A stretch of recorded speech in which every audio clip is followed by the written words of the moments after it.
Pregnancy દરમિયાન ચહેરા ઉપર જે કાળા ડાઘ થાય છે એના કારણો શું અને એને દૂર કરવા માટે શું કરવું જોઈએ? તો સૌપ્રથમ પ્રેગ્નન્સીમાં ઘણા બધા હોર્મોનલ ચેન્જીસ થાય છે.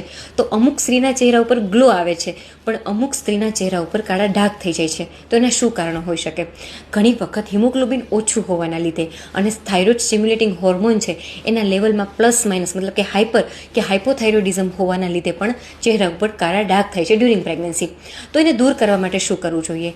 સૌપ્રથમ ખાવામાં તમે વિટામિન સી મતલબ સિટ્રસ ફ્રૂટ બધા લઈ શકો છો, એન્ટીઓક્સિડન્ટ્સવાળા ફ્રૂટ બધા લઈ શકો છો, બધી જ જાતના ગ્રીન લીફી વેજીટેબલ લઈ શકો છો.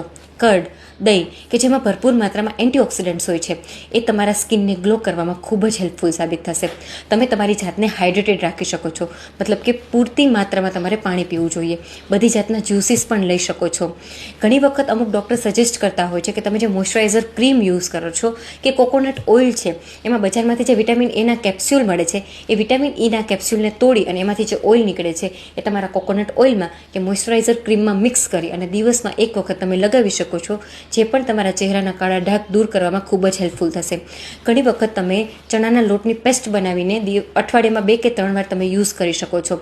જનરલી જે આ ચહેરા ઉપરના કાળા ડાઘ છે ડ્યુરિંગ પ્રેગ્નન્સી એ પોસ્ટપાર્ટમ જતા રહેતા હોય છે, પણ અમુક કેસીસમાં એ નથી જતા, પ્રોમિનન્ટ રહે છે.